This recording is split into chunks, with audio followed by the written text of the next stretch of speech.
So, why does budget-friendly edtech matter? All right, budget-friendly edtech really matters in 2026. It is something that you need to be thinking about. Not everybody might be in this sweet position where we are working in a school or a department or a system where we have copious amounts of funds to be able to go out there and explore these different edtech tools. All right, sometimes there's lots of different policies and procedures, and there's restrictions and things that are placed on accessing tools, which means that sometimes you might have to personally invest in these, and that can also be quite overwhelming as well. So let's go and think about why exploring this idea of budget-friendly EdTech actually matters in 2026.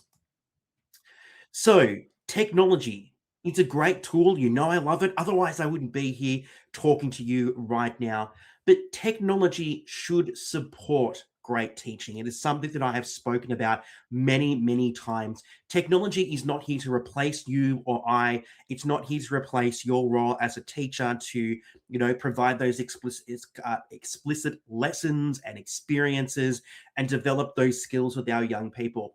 Technology shouldn't replace that, okay? It is here to support what we're doing, all right? It is not to replace what we're doing. It is to support what we're doing in the classroom as educators. So technology shouldn't do the following, all right? Technology shouldn't create financial stress. All right. So if you're thinking about whether you're having devices, which honestly should not be your responsibility anyway, or whether you're going to be going and able to access some of these really cool edtech tools that are available in the marketplace, it shouldn't be creating financial stress. You shouldn't be worrying about all of this cash that you are burning through investing in these different tools. That is a big no-no. It also shouldn't require dozens of subscriptions. Am I guilty of subscribing to numerous edtech tools and not really utilizing them? Absolutely. Have I learned? Absolutely. Am I here tonight to also tell you about some of my experiences and also some of my tips? You've got it. All right. Because I'm not here to just plead and preach to you. I actually want you to take something beneficial home from what we're exploring in this episode.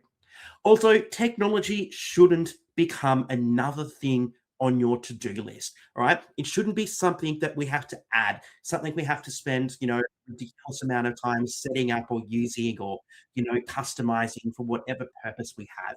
Sometimes, yes, some tools will require a little bit of customization, a little bit of setup. But if you are using these tools strategically and consistently, that investment, even in time, is something that is going to be so rewarding further on down the track. Excuse me. I've been a little bit sick lately, so I might sound a bit croaky tonight. So if I do have to go off and cough, I apologize for that. Okay, so what should good edtech look like? All right, so we've got what edtech should not look like. All right, but what should good edtech look like? So good edtech should look like something that is going to save you time. All right, it's going to save you some kind of time in some kind of capacity to help you become an even more efficient and effective educator.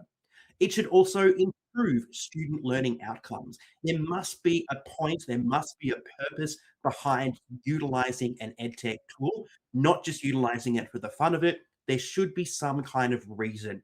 And we're obviously looking to improve our student learning outcomes. All right, good EdTech should also increase engagement. All right, so I've got a great example that I'll probably, hopefully, remember to share with you tonight about this idea of engagement. And I will tell you about it a little bit later. I'm not going to spoil that one just yet. But good EdTech should increase engagement. All right, good EdTech should also reduce your workload. All right, so you should be able to find systems and workflows that mean you might be able to reuse an activity that you have created using one of these tools over and over again, or you might be able to clone it or duplicate it so that you can customize it for your different year groups or your classes or whatever you have, reducing that need to continuously create something from scratch. So that's something that good EdTech should absolutely do. And finally, good EdTech should be sustainable. All right. It should be something that you are going to use, that you aren't just going to pay for 12 months, use it once, and then go, do you know what? I didn't use it as effectively as I wanted to. That's not being sustainable. That's not making sure that we are using, sometimes your funds as an educator, as a human, and being sustainable with what we have.